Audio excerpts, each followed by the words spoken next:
Bonjour à tous, bienvenue dans cette nouvelle vidéo de projet avorté. Donc je vais vous parler d'un projet de scénario pour Mothra dans le Giant Monster Mothra. Donc il y a eu Mothra et apparemment on aurait droit à des plantes vampires. Donc c'est un scénario proposé par Shinichi Sekizawa.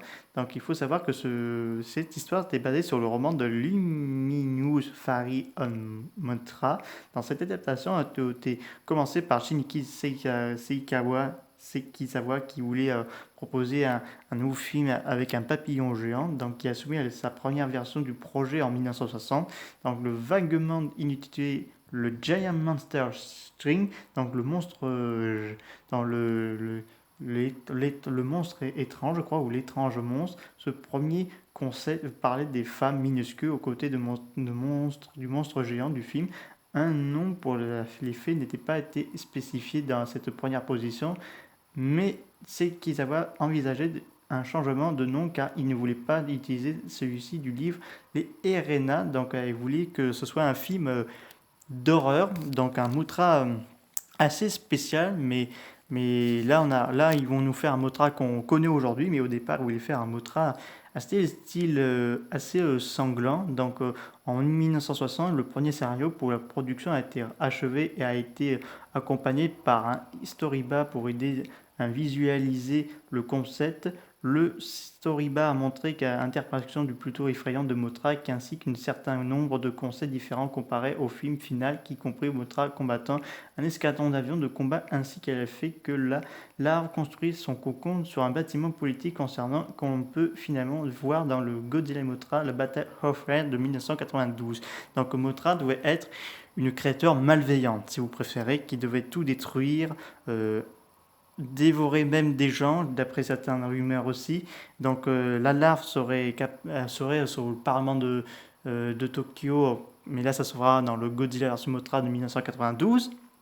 Donc voilà.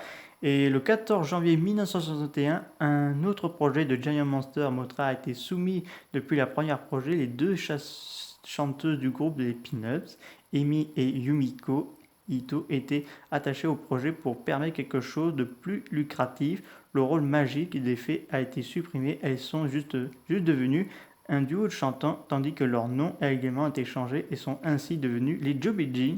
Les concepts furent changés une troisième fois pour Sekizawa, comme une troisième version du scénario et projet fut soumis à le nouveau le 5 février cette même année. La production commençait officiellement, bien que le film fut tout simplement rebaptisé Mothra pour sa forme finale. Donc le film a été modifié parce que sur l'île, il devait découvrir des espèces de plantes vampires. Donc c'est vrai, il a été marqué que des plantes auraient attaqué l'expédition et sucer le sang. Il y aurait beaucoup eu des images gore. Ce serait un film un peu proche de Frankenstein vs Paragon ou Les Humaines Vapor, voire même Mantango.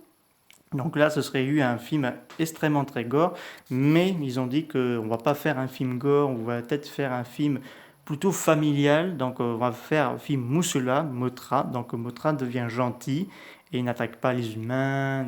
Enfin, elle vient au Japon pour récupérer les Jobijin qui ont été kidnappés. Donc là, c'est vraiment super qu'ils ont pu faire ça, parce que ils ont fait un papillon qu'on a envie de caresser, qu'on a envie de faire des câlins, quoi. On dirait qu'on a c'est une peluche, qu'on veut faire des câlins, et voilà, parce que s'ils avaient fait un Mothra vampire ou d'horreur, je pense que beaucoup de personnes auraient paniqué devant ça, et je ne sais pas si ça aurait marché, mais Mothra de 1961 a été une réussite avec sa beauté, la musique, et donc voilà, le projet ne fait pas, voit pas le jour, mais on voit ce film, mais cette version-là de Mothra, donc ça c'est super.